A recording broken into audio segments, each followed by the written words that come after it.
Astro సిండికేట్లో మీ personal and business promotions కోసం కింది నెంబర్కు కాంటాక్ట్ చేయండి.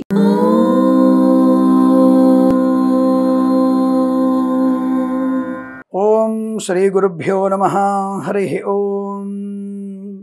ఆపదామపహర్తారం దాతారం సర్వసంపదాం లోకాభిరామం శ్రీరామం భూయో భూయో నమామ్యహం.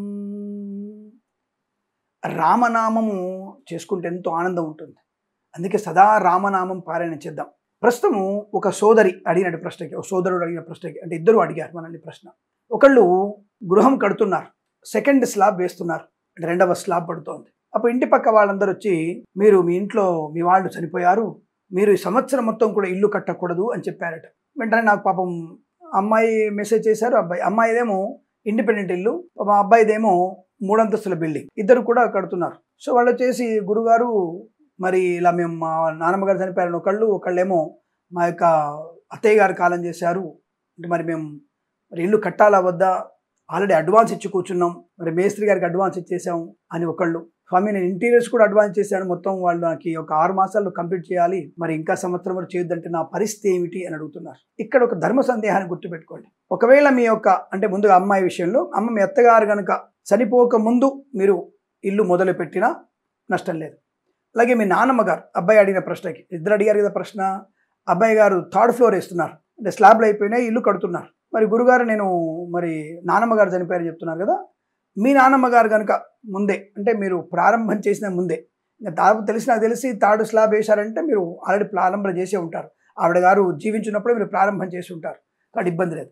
ఇక్కడ ఎవరైనా సరే వారు బ్రతికి ఉన్నప్పుడు, అంటే స్వర్గస్థులు అవ్వక ముందే మనము గనుక ఇటువంటి శంకుస్థాపనలు, స్లాబులు వేసుకోవడం లాంటివన్నీ చేసుకున్నట్టయితే, అంటే వాళ్ళు ముందే మనం శంకుస్థాపన చేసినా సరే, ఇల్లు నిర్మాణ పునాదులు తవ్వినా సరే, ఆ పునాదులు తవ్వినా, ఎవరు జీవించున్న వాళ్ళ సమయంలో పునాదులు తవ్వినా, వాళ్ళు తదనంతరం వాళ్ళు కాలం చేసిన తర్వాత ఒక మాసం అయిపోయిన తర్వాత మనం మళ్ళీ కన్స్ట్రక్షన్ పునఃప్రారంభం చేయవచ్చును.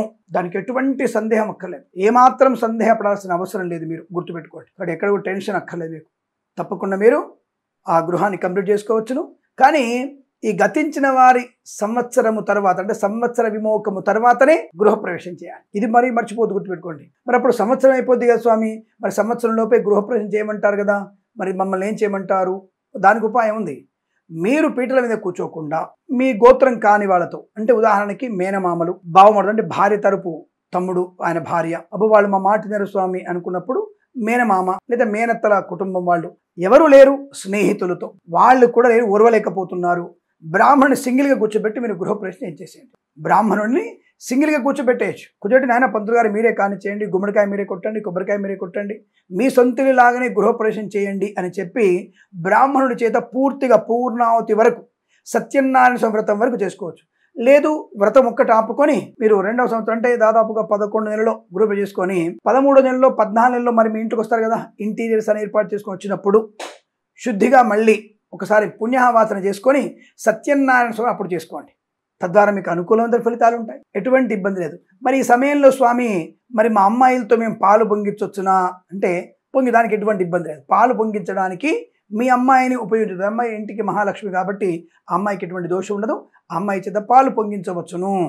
ఇంకా పెళ్ళైన ఆడపిల్ల అయితే ఇంకా మంచిది, ఎందుకంటే ఆవిడ గోత్రం కాదుగా, ఆవిడ బ్రహ్మాండంగా పాలు పొంగించవచ్చు, నో ప్రాబ్లం. ఇటువంటివి ధర్మ సందేహాల గురించి మనం తప్పకుండా మనల్ని కాంటాక్ట్ అవ్వండి, చెప్తాను. కాబట్టి మీరే దీని గురించి కంగారు పడుతూ, అయ్యో సంవత్సరం పాటు మేము ఇల్లు కట్టకుండా ఉంటే పరిస్థితి ఎట్లా స్వామి అని అడిగితే, తప్పకుండా ఇల్లు ప్రారంభం చేయవచ్చును, కట్టవచ్చును. కానీ గతించిన వారి తర్వాత మీరు ప్రారంభం చేయడం, శంకుస్థాపన చేయడం లాంటివి పనికిరాదు. అప్పుడు సంవత్సరం వరకు మీరు ఆగవలసిందే, ఈ విషయం గుర్తుపెట్టుకోండి. లేదంటే మేము జస్ట్ మా నానమ్మ, మా తాతయ్య గారు, మా అమ్మమ్మ గారు, మా నాన్నగారు చనిపోతున్నటువంటి ముందు రోజు మేము అగ్రిమెంట్ చేసుకున్నాం, అగ్రిమెంట్తో మాకు సంబంధం లేదు, కాగితాల మీద చేసేటువంటి అగ్రిమెంట్స్తో మాకు సంబంధం లేదు. భూమిని కొలతలు వేశారా, ముగ్గు వేశారా, పునాదులు తీశారా, కనీసం పునాదులు తీయాలి, అంటే తవ్వడం అనేది జరగాలి కాస్త, అప్పుడే అది ప్రారంభమైనప్పుడు తప్ప పేపర్ల మీద పెట్టుకునే వరకు మొదలు అవ్వకపోవచ్చు. కాబట్టి పేపర్ మీద రాసుకున్నామండి, జస్ట్ రేపు చనిపోతానంగా ఇవాళ అగ్రిమెంట్ అయిపోయిందండి, మరి అగ్రిమెంట్ అయింది కాబట్టి మేము స్టార్ట్ చేయవచ్చా అని ఒక ఆయన చెప్తారు, పనికిరాదు. అలా పక్కన చనిపోయిన వాళ్ళు పోతే మీద మన ఇల్లు కట్టుకోవచ్చు, వ్యాపారం చేస్తున్నాం మనం, ఏది కూడా వ్యాపారమైనా సరే చేయకూడదు, పనికిరాదు. స్వామి మరి శంకుస్థాపన వ్యాపారంలో ఉన్నప్పుడు భాగస్వామితో చేయొచ్చు. మీరు అటువైపు వెళ్లకుండా, ఆ పూజా కార్యక్రమంలో పాలు పంచుకోకుండా, ఆ రోజు వెళ్ళకుండా మర్నాడు వెళ్ళండి. పార్ట్నర్షిప్లో ఉన్నటువంటి వ్యక్తి ఎవరైతే అశౌచం లేని వాళ్ళు ఉంటారు కదా, సూతకం లేని వాళ్ళు ఉంటారు కదా, వాళ్ళ చేత పూజ చేయించి తప్పకుండా మీరు అటువంటి కార్యక్రమం ఏర్పాటు చేసుకో, దానికి ఇబ్బంది లేదు. కానీ పూజ రోజు మీరు వెళ్ళకూడదు, పనికి రాదు. పండగలు పబ్బాల్లో అంటే వేడుకల్లో మనము సూతకంలో ఉన్న వాళ్ళు పాలు పంచుకోకూడదు. ఇది ధర్మశాస్త్రం. కాబట్టి ఇటువంటివి తెలుసుకునేటువంటి ప్రయత్నాన్ని చేయాలి, తద్వారా అనుకూల ఫలితాలు ఉంటాయి. అంటే మనము ఈ 365 రోజులు కూడా గతించిన వారి యొక్క నామస్మరణ చేసుకోవడానికి, వారు ఉత్తమ లోకాలు పొందడానికి ఉపయోగించుకోవాలి. మనము సూతకంలో అంటే మన దీక్షలో ఉన్నాం, పితృదీక్షలో ఉన్నాం అన్న విషయాన్ని గుర్తించండి. తద్వారా మనకి పెద్దల యొక్క ఆశీర్వచనం. ఇప్పుడు ఆ పెద్దవాళ్ళ గురించి సంవత్సరం పాటు వాళ్ళ గురించి మనం జాగ్రత్తగా వాళ్ళ దీక్షలో ఉంటే సంవత్సరం తదుపరి వాళ్ళందరూ కూడా అంటే గతించిన వారందరూ మనల్ని ప్రయోజకుల్ని చేయడానికి, ధనవంతుల్ని చేయడానికి, ఉత్తమ స్థాయిని తీసుకురావడానికి ధనం రూపంలో, వ్యవహార రూపంలో, గౌరవంలో మన వెంట ఉంటారు వాళ్ళు. కాబట్టి వాళ్ళ గురించి ఒక సంవత్సరం పాటు మనం వదిలిపెడితే పోయి ఆలోచించండి. కాబట్టి ఇలా నేను చెప్పినవన్నీ కూడా మీకు అర్థమేమిటి అనుకుంటాను. తప్పకుండా అటువంటి ప్రయత్నం చేయవచ్చును. గతించిన వారి ముందే కనుక ప్రారంభం చేస్తే మీకు ఎటువంటి ఇబ్బంది లేదు. హాయిగా మీరు గృహ నిర్మాణం చేయవచ్చును, కంప్లీట్ చేసుకోవచ్చును. శుభమస్తు, అఖండ ఐశ్వర్యమస్తు. నమస్కారం. మరి పెళ్ళిళ్ళు కూడా చేసుకోవచ్చు అంటే పెళ్ళిళ్ళు కూడా వాళ్ళు గతించిన వారు కనుక ముందే ఉన్నప్పుడు నిశ్చయితాములు అయి ఉంటే తదుపరి వినాయక వ్రతాన్ని చేసుకొని వివాహం కూడా చేసుకోవచ్చు. కానీ 3 మాసాల తర్వాత చేసుకోవాలి. అది ధర్మశాస్త్రం చెప్తోంది. ఈ విషయాల్ని మన ఆస్ట్రో సిండికేట్ ఛానల్ ద్వారానే పర్ఫెక్ట్గా ఉంటాయి. కాబట్టి మన ఛానల్ని సబ్స్క్రైబ్ చేసుకోండి, లైక్ చేయండి, షేర్ చేయండి. ఇంకొక 100 మంది చేత సబ్స్క్రైబ్ చేయిస్తారని మనస్ఫూర్తిగా కోరుకుంటూ ప్రేమతో మీ కిరణ్ శర్మ.